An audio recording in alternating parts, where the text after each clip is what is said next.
kandi twe itofine shonga nawa DP tukora nabo ejo niyero yogwe hadi chairman wa DP mwe ya government imagine numenda tokoto mteka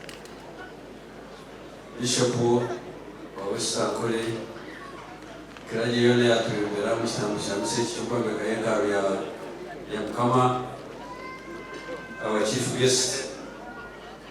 Honorable Nobert Mao, Minister for Constitutional Affairs, Honorable Minister of Trade, Honorable colleagues, members of Parliament, all leaders, senior leaders in the government, the business community, and all of you, fellow citizens.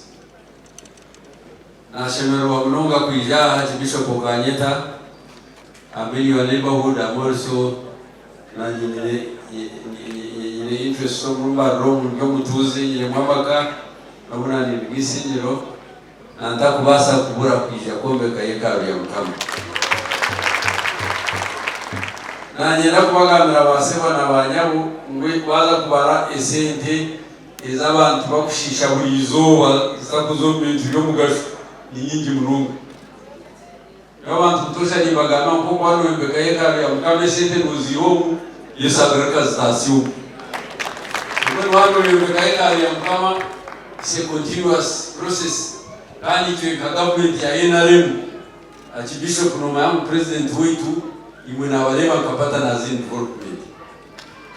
so itawa NRM is the traditional churches tuzeti nzamulonga tuzumanya ndoke president baba taobiso kumbanga wakati president atamamani aguba abantu abatine morro kugoma kagabo twako yihanga runji ebyo mpia na gaba ebyo siyaga nigeni so when the government is in we believe you are partners in development and therefore supporting you is a noble and a national obligation. Nani nyenda mpaka gambe bija kwa itinyire biji byo gabano kweleza sindi mukana nenda gukora clarification. Ninyena kutukuye tuhereze sime ahishimire kubiri. Bena nenda mutsime president.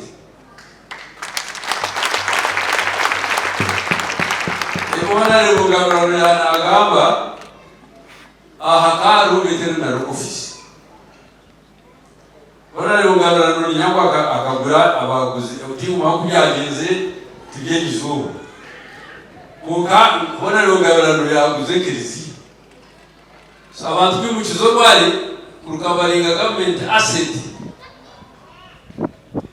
Archbishop Bachenga ya terra president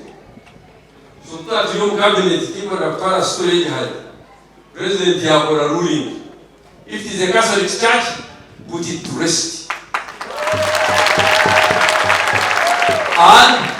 ya to directing our Minister of Agriculture kora regional laboratory kuziha tukazwara kulia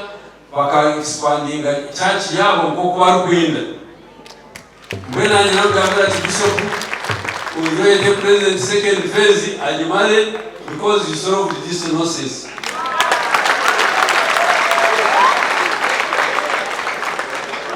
So when yo Archbishop ruja kumano nyetani njali nyombeka mukanyewe nija kuhereza milioni 5 kandi jana milioni 2 milioni 3 next month ugunaza kuzileta naro hona volkani nija kutubahereza kunga second stage yani Archbishop sima biona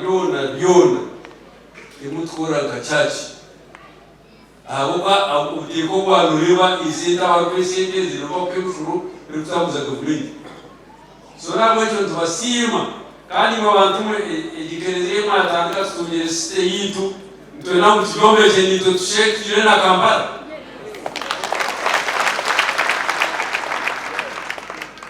yoga za kurondero mwana budo akaine max zikumutwara budu kungaba babimwe mwanya ukabona aje kutunga mwanya kandi ngaba umuntu wantugira umwanya katerura ya mugana ngusebo akaro hema sabusuba kikanye baba oyo Honorable Bright muntu wafe dara full stop batulizo mwanya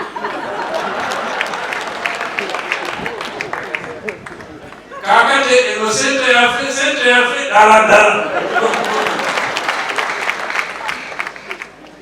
abantu bagira kabo so na wetu nicho tuhagira nebya sente ya bangejo so benu basebona banyabo tigire bigi kuri nyera kwasima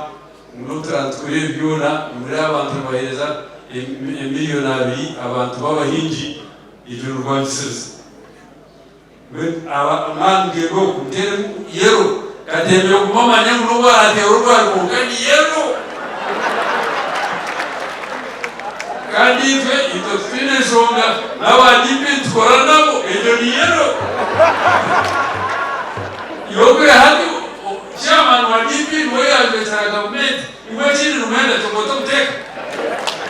kama mapero bisha. Let me call take this opportunity for Honorable Mwewesa to come and speak to you and invite chief guest. Kama mapero bisha ni kwani mafula mamba.